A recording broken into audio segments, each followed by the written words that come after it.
Our political analyst John Dadian is here to talk about the upcoming caucuses, what happened in Iowa, insight on some local races as well. Good to see you this morning. Good morning. John, thanks so much for coming in. Let's talk about Santorum here. And a lot of people never gave him a whole lot of credibility. And all of a sudden he comes into Iowa and loses by 8 or maybe 9 votes here. So make sense of this. So now I'm calling him landslide Romney, 8 or 9 votes.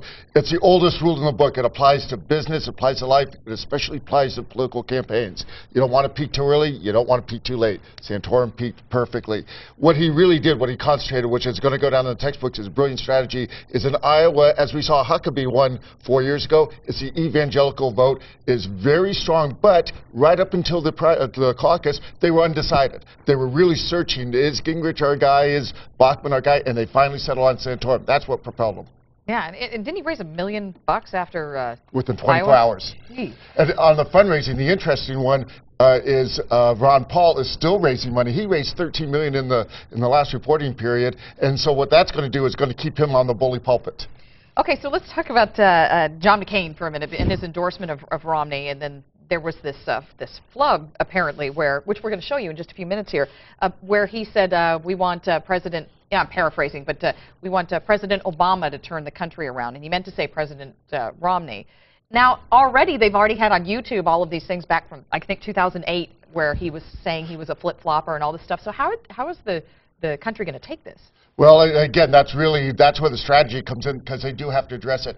The McCain endorsement is a two-edged sword.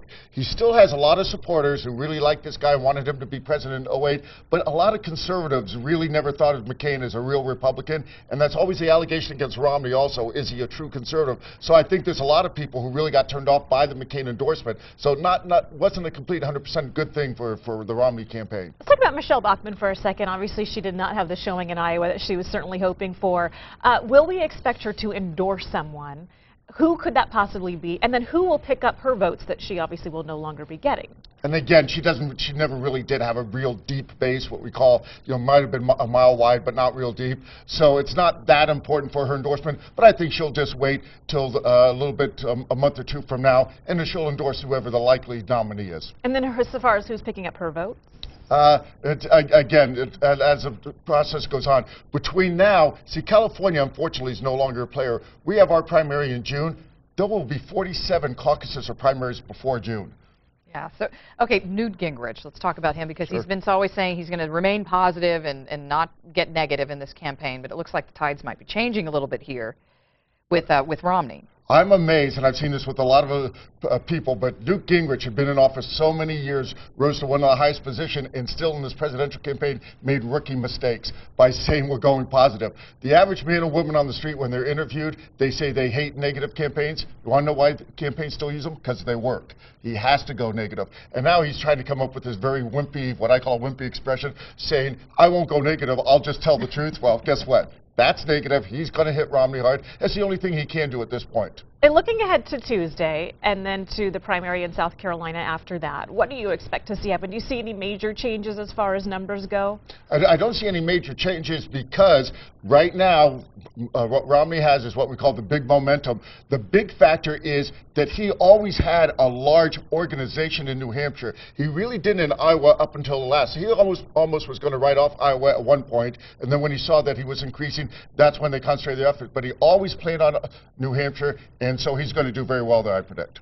Okay, let's talk about the local races a little bit, because obviously we're seeing so much in the mayoral campaign here. And who do you think is really looking strong at this point? And now with the redevelopment money not available anymore, some are coming down on candidate Fletcher and so forth. So what do you think? Well, all of us insiders are holding our breath, and we're waiting for about another 2.5 weeks, the end of this month, when the campaign reporting comes out. So that'll be a reporting period for the past 6 months. If a candidate, one of the major 4 candidates, hasn't done well, I think that is when you're going to start seeing separating. What I've noticed that just the past couple 24, 48 hours is you notice an issue that is coming up is education, which is very interesting. Normally it's really not a local issue.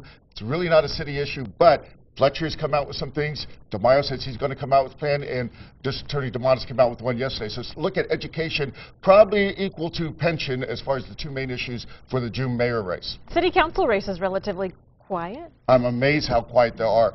Because we're adding a 9th council a seat, there's actually 5 seats that are up or in play, and there's really only one, an open seat in the 7th, because the incumbent Marty Emerald is shifting to another seat. That's really the only one where it looks like it's going to be a hard-fought race, etc. The other ones, Carl DeMaio is vacating his seat to run for mayor, and you would think that'd be a large field and people would want to get in. He has an heir apparent he's endorsed, and it looks like that's going to be, not a hard-fought race, and that person's going to get in. There you go.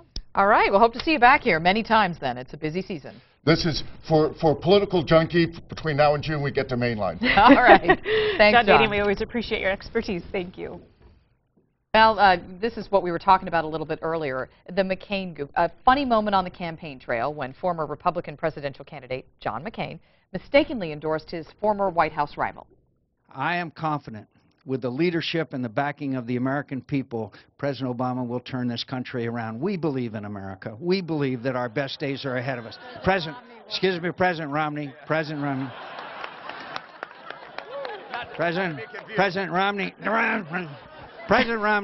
President Romney will turn this around.